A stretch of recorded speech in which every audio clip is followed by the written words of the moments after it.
Black Master KX គឺជាស្នាដៃកូនខ្មែរមួយហើយនឹងធ្វើការបាត់បានទៅតាមតម្រូវការរបស់អតិថិជន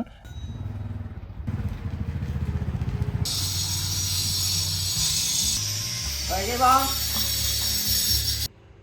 chặt te tao nói cô đặt tao đặt bàn đấy nè thì thằng lư nó dịch vào hết thì cô vậy cô mày còn tao bên đây vậy ơi ai càng nghe tiếng mồi ca anh mà đo mặt tôi hay mà đo cái nón mới đấy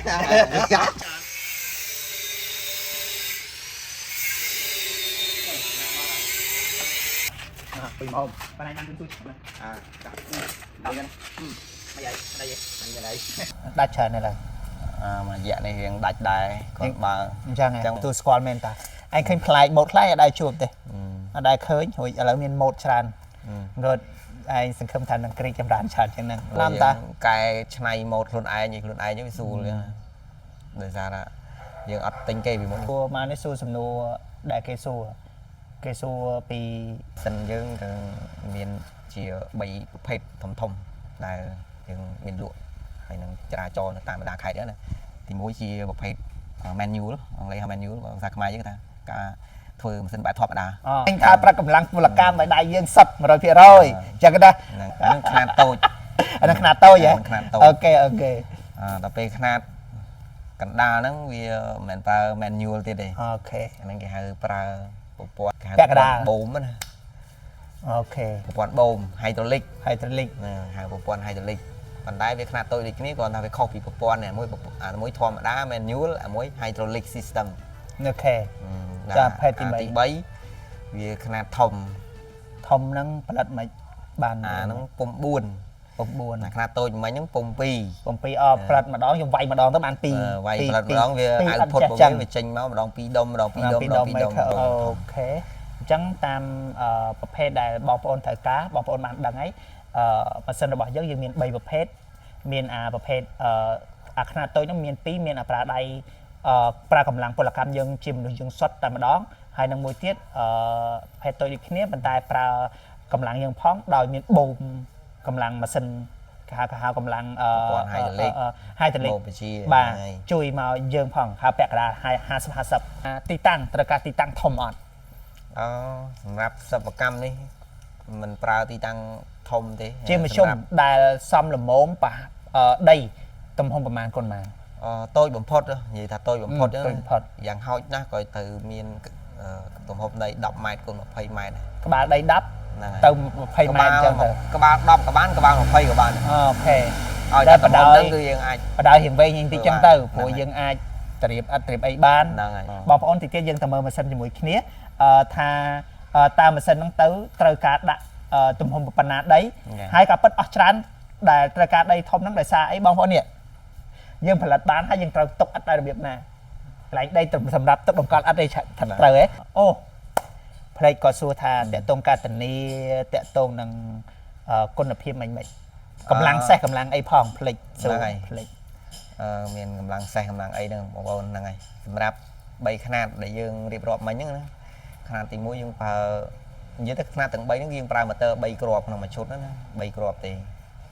ហើយសម្រាប់ຂະຫນាតទី1ហ្នឹងគឺយើងប្រើភ្លើង 220V បានຂະຫນាតទី2ប្រើភ្លើង 220V បានតែຂະຫນាតទី3គឺពុំ4ហ្នឹងអាហ្នឹងក៏ភ្លើង 380V បានអាចអូសរួចភ្លើង 380V យើងបានយើងអូសរួចអាធំហ្នឹងណាបងប្អូនការធានារយៈពេលសម្រាប់ការធានាយើងធានា3ខែទៅលើគ្រឿងបន្លាស់នៅគ្រឿងបន្លាស់រយៈពេល3ខែពីយកពីយើងទៅហ្នឹងយកពីយើងទៅចាប់ដើមទៅលើគ្រឿងបន្លាស់ Yes មានធានាអីទៀតទេមានតែធានាលើគ្រឿងបន្លាស់ណាហើយនឹងប្រឹក្សាយោបល់តាក់ទងបច្ចេកទេសម៉ាស៊ីនការផ្លាស់ប្ដូរគ្រឿងបន្លាស់អីគាត់ផ្លាស់ប្ដូរមិនត្រឹមត្រូវតាក់ទងទៅនឹងបញ្ហាវត្ថុធាតុដើមការលាយអីផ្សេងឆ្ងល់អីហ្នឹងណាអាចប្រឹក្សាបានអរគុណច្រើនអរគុណច្រើនសម្រាប់អរគុណមែនតែនសម្រាប់បញ្ចប់ធ្វើវគ្គសួរម៉ាស៊ីនតោះចូលវគ្គថ្មីមួយទៀតបងប្អូនគឺវគ្គអំពីនេះពុំអត់យើងច្រើនប្រភេទណាស់បងប្អូនឲ្យពុំឯងជួយបញ្យល់តិចទៅថាអានេះជាប្រភេទអត់អីគេអត់ពុំយើងធ្វើដៃត្រូវទេទៅនឹងពុំភ្ញៀវគាត់ចង់បានម៉ូតរបស់គាត់មក យើងអាចធ្វើបត់បានតាមអតិជនបានដែរអត់ ធ្វើបានទៅ ហ្នឹងហើយអូខេ នឹងជាអ្វីដែលយើងចង់បដោតសំខាន់ដែរសម្រាប់ឥតឃើញ 4 10 20 ម៉ូតហ្នឹងគឺជាម៉ូតដែលមានអញ្ចឹងបើម៉ូតអត់មានតែអតិជនគិតយ៉ាងណាគាត់អាចថតរូបឬ screenshot ពីកន្លែងណាមកដើម្បីឲ្យក្រុមការងាររបស់ Vlog Master ហ្នឹងអាចធ្វើពុំសម្រាប់ផលិតឥតដែលបងប្អូនចង់បានចង់ម៉ូតដែលបងប្អូនចង់បានហ្នឹងគឺយើងអាចធ្វើទៅតាមតម្រូវការ ទៅតាមតម្រូវការគាត់ចឹងទាំងកម្រាស់ យើងចរចា ទាំងអីចឹងទៅ ទំហំទាំងកម្រាស់ទាំងខ្នាតបែបយ៉ាងចឹង អូខេយើងបត់បានតាមអតិជនបងប្អូនឃើញទេណា បាទ Vlog Master KX គឺជាស្នាដៃកូនខ្មែរមួយហើយនឹងធ្វើការបត់បានទៅតាមតម្រូវការរបស់អតិជនមិនថាម៉ូតឥតហ្នឹងបងប្អូនខ្លះមកដល់ឃើញនៅកន្លែងហ្នឹងអត់ពេញចិត្តទេថាអើយម៉ូតទាំងអស់នេះខ្ញុំចង់បានទៅតាមម៉ូតដែលពួកខ្ញុំចង់បានអញ្ចឹងទៅតាមអតិជនចង់បានអញ្ចឹងបងប្អូនអាចធ្វើទៅតាមតម្រូវការបងប្អូនតាមការចរចាទាំងកម្រាស់អត់ទំហំអត់ម៉ូតរបស់អត់ទៅតាមត្រូវការរបស់បងប្អូនអាចមកតំណែងតំណងជាមួយនឹងគាត់បានមកសួរជជែកគ្នាបានទាំងតម្លៃទាំងទំហំនិងបរិមាណនិងគុណភាពអរគុណតោះយើងអាចម៉ូតណាម៉ូតសម្រាប់2024ដែលពេញនិយមឬ25តោះចូលមើលអស់គ្នាបាទតោះម៉ូតណាដែលឆ្នាំហ្នឹងដាក់ជាងគេនេះម៉ូតពេញនិយម ម៉ូតពេញនិយមហ្នឹងហ៎ តែមិនចេញមកឡានធំថ្ងៃមុនហ្នឹងអូខេស្អាត ចេញគេដាក់ពួកខាងភ្នំពេញ order ទៅដែរណា ហ្នឹងហើយ អើយយោស្អាតដល់បងប្អូនលយហ្នឹងមិនជាហៀងមានមិនជាហៀងអត់ អានេះសេរីចាស់មែនតែវាពេញនិយមខ្លាំង កាលឆ្នាំហ្នឹងក៏នៅតែ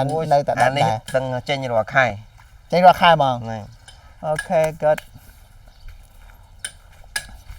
ហើយនេះម៉ូតថ្មីចេញ អូខេអានេះផ្កាយគេផ្ការំដួល ការរំដួល អូខេបងប្អូននេះផ្ការំដួលយើង ការរំដួល ពេញយប់ហើយអូខេអាមិញខ្ញុំផ្កាច័ន្ទអានេះផ្ការំដួលអូខេអាហ្នឹងយក design អីថ្មីណាអរគុណបងប្អូននេះបង្ហាញពីឥតនឹងខ្ញុំនឹងទៅមើលពីម៉ាស៊ីនយើងម្ដងម៉ាស៊ីនណាខ្នាតតូចម៉ាស៊ីនណាខ្នាតធំនេះអាឥតវាយពីម៉ាស៊ីនដែលពុំឯងនិយាយប្រាប់ឯងហ្នឹងតិចមើល អានេះខ្នាតកដាល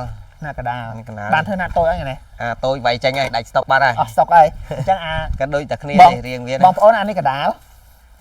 នេះអានេះកដាលកដាលរូបរាងអញ្ចឹងអីយោហ៊ុនស្នាប់ដែរណាឯងការនេះការទេពុំម៉ាក់គ្នាលើមិនរួចទេនេះអាធំអីយោលើមិនរួចផងហ្នឹងទីអង្គើហ្នឹងចាប់លើកដៃពីរហើយអីខ្លាញ់ខ្លាចធ្លាក់នេះ បងប្អូនចាប់ហើយឲ្យខ្ញុំមកហ្នឹងចាប់ហ្មងស្អែកឡើងចូលពេទ្យបងអត់មានសមមកដុំនោះអាគូនេះអាធំអូខេធន់ដែរណាបងប្អូនហ្នឹងនេះដែលយើងនេះអាមិនសិនអាធំហ្នឹងហីអានេះឈុតតូចបំផុតហ្នឹងឈុតតូចបំផុតហ្នឹងហើយឈុតតូចបំផុតប៉ុន្តែវាជាខ្នាតខ្នាតទំនើបវិញគេហៅប្រើប្រព័ន្ធ hydraulic ដែលនិយាយមិញហ្នឹងហ៎តោះអញ្ចឹងយើងទៅមើលអីវ៉ាន់នៅមុខទៀតណាបងតោះអញ្ចឹងតោះយើងទៅវិញនេះម៉ាស៊ីនបុកឥតខ្នាតខ្នាតកដាលយើងហ្នឹងហើយយើងប្រើបូមអូខេណែកំពុងតម្លើងជូនអតិជនទាំងពីរហ្នឹងឬក៏តម្លើងនេះសិនតម្លើងទាំងពីរហ្នឹងហ៎អូខេគូចាប់អញ្ចឹងពុំអត់អីផ្សេងដែលយើងមានទេមានយ៉ាមើលសុំមើលមួយមើលមានធ្វើសម្រាប់អតិជនណាមើលចាំលើកឲ្យនេះអានេះហ្នឹងហីឯងអត់លើកទេធ្ងន់ឯងលើកអត់កើតទេអូការងារនេះខ្ញុំនិយាយត្រង់បងខ្ញុំដោយសារខ្ញុំមានបញ្ហាសរសៃនិយាយដល់អញ្ចឹងទៅខ្ញុំអត់លើកទេអូខេអត់មុតថ្មីនោះហ្នឹងហ្នឹងថ្មីស្អាតណាស់ហ្នឹងនេះបងប្អូននេះតែមើលថ្មីដែរហ្នឹងពុំអាហ្នឹងយើងធ្វើលក់ធ្វើអត់លក់មួយដែរអាហ្នឹងពុំដៃនេះធ្វើអត់ពុំក៏លក់អត់ក៏លក់អូខេពុំក៏លក់អត់ក៏លក់បងប្អូនដែលជាម្ចាស់សិប្បកម្មហើយបងប្អូនដែលជាម្ចាស់សិប្បកម្មហើយចង់បានពុំថ្មីទៅតាមកម្រាស់របស់ភ្ញៀវរបស់បងប្អូនត្រូវការបងប្អូនត្រូវការពុំដើម្បីបងប្អូនអាចមករកបានចាក់ស្ដែងមើលនេះជាដើមសិតតែពុំដែលយើងធ្វើអានេះបោះពុំឲ្យភ្ញៀវយើងថ្មីអញ្ចឹងណាទៅតាមការកំងរបស់ផងគាត់អូខេបងប្អូនមានអីសួរអាចសួរតាមរយៈខ្ញុំបានឬក៏តាមរយៈVlog Master KX យើងផ្ទាល់តែម្ដងក៏បានដែរតាមការចង់បានឬតាមតម្រូវការរបស់បងប្អូនអរគុណគោរពនិងជម្រាបលាបងប្អូនសម្រាប់វីដេអូមួយនេះមានអីសួរអាចសួរបានបងប្អូនអាចឆាតសួរបានគោរពជម្រាបលាបាយបាយ